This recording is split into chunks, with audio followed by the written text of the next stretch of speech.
Welcome back to Adventures in Freeze Drying for Beginners, and today I am going to take some of the stuff that I pre-froze knowing I had this machine coming and I had stuff that I needed to get put up, and so we're going to get some of that out of the freezer and put it in here today. I think I'm going to either go for the soup and the pumpkin puree. I'm not sure how that's going to fit my trays.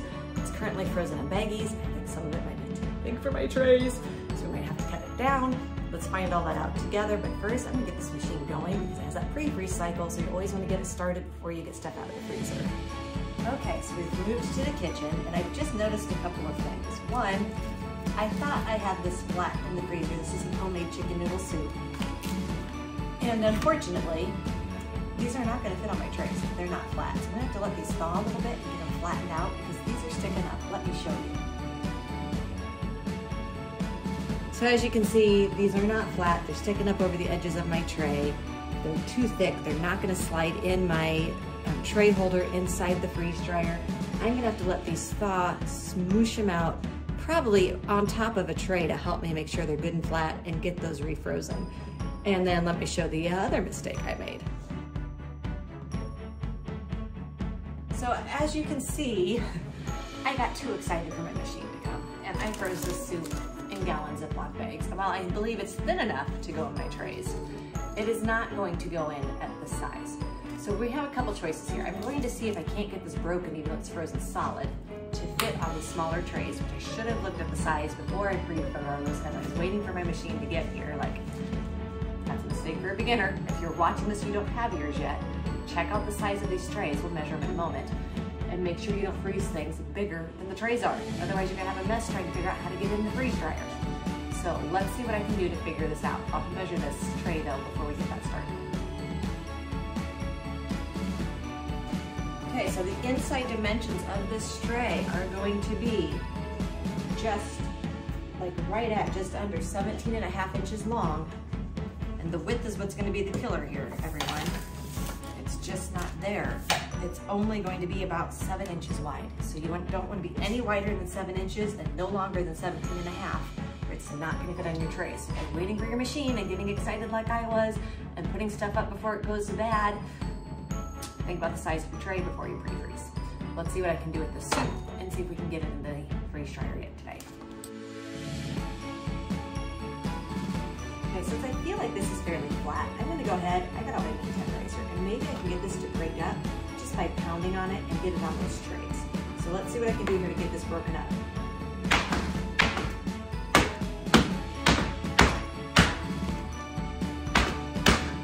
Might have success on this one.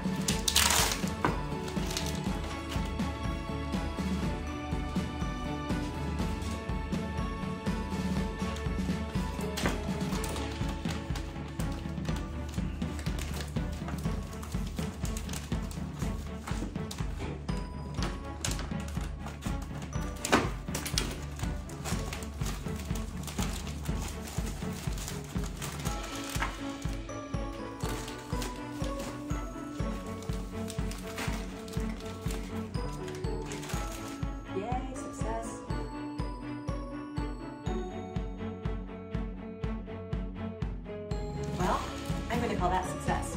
We got it on a tray. Let's see if we can get some more.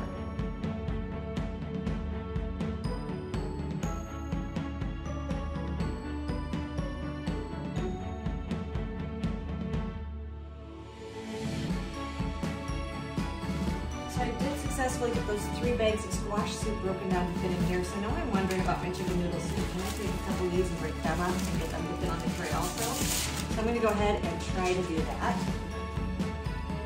I think this one feels fairly flat except for the curve in it, so I'm just going to go ahead and see what I can do.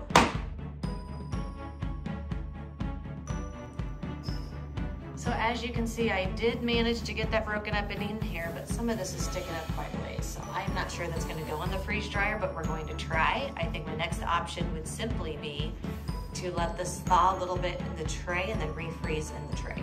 So we'll see what happens when I get this to the freeze dryer. Okay, so I've put my frozen food in the freeze dryer, and yes, those soups, even though they're sticking above the tray some, they all fit on here.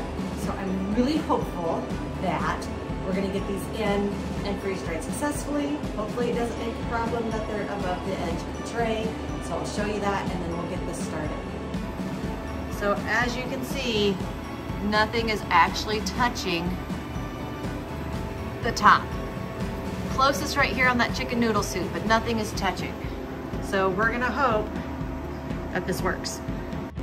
Okay, so we're gonna get this going. I did just double check and my drain valve is closed.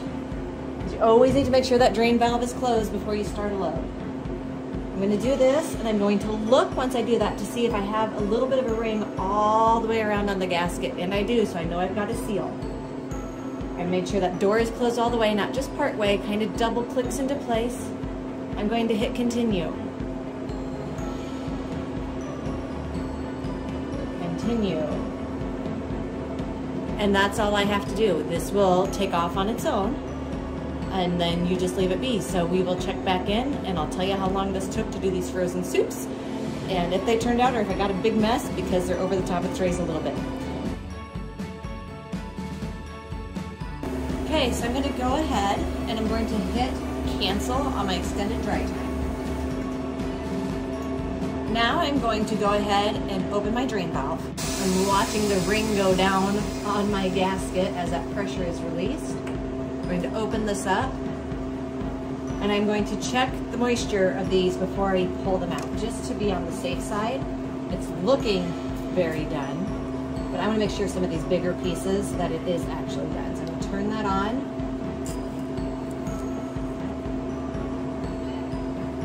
I think that's still too high a moisture in the middle there. It's showing 14.8% in the middle of that bigger piece.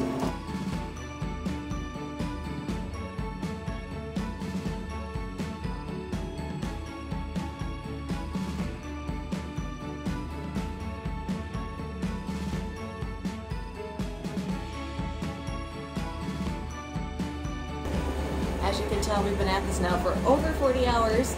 Lesson learned. Big chunks, taller than the trays, equal really long dry time. So let's see if this is dry yet. I've been using my moisture meter each time and I can actually still feel that it's frozen in the middle. So let's see what's going on this time.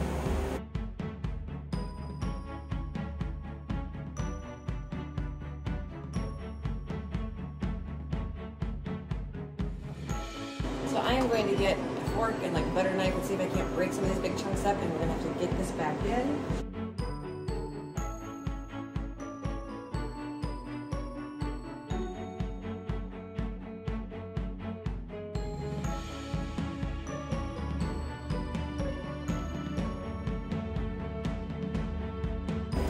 Okay, so we're up to over 54 hours of dry time. I had to go to work for the day, so I set this to keep running until I got home.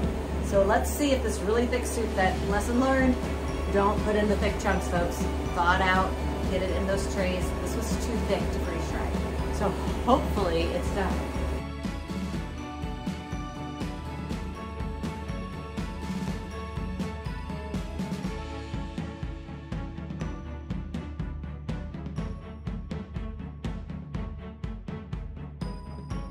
Okay, we're over 55 hours of dry time now, so I'm really hoping, since I broke the soup up and only put the one tray back in, that this is gonna be ready to come. So let's find out.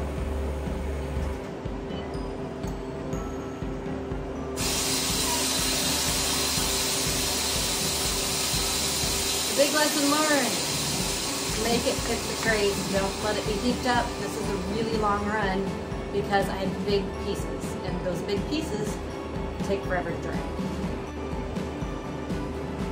Like I said, I broke those up into smaller pieces, giving it room.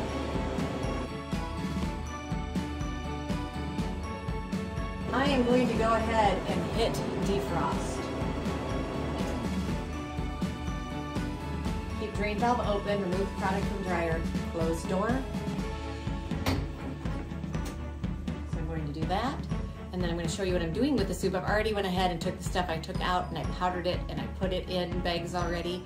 I did not powder the chicken noodle soup. I just put that in bags, split it in half. This was 2 cup servings before, so that's kind of figured out. But I don't know with this, with it getting powdered down, how much water to add back to this soup. So we're going to go figure that out really quick. Okay, so we're out in the kitchen and I brought this out. I am out of my smaller pint jars. I'm going to use a quart jar for this. And I have a whole bunch. I use my Ninja because I like that the lid locks down so as I powder and stuff, it's not going everywhere. So I did that for the majority of the soup. But like I said, I did not keep track of how much mass this lost. I don't know how much water was pulled out. I don't know how this is going to rehydrate back. So I'm going to get all of this in this jar and I'm just going to try to powder this by using a fork and a knife if need be.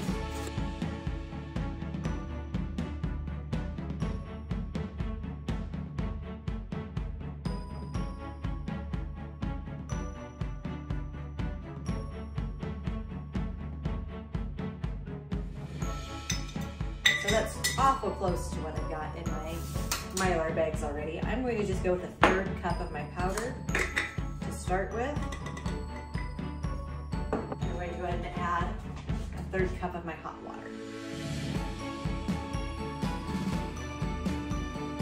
Stir that up.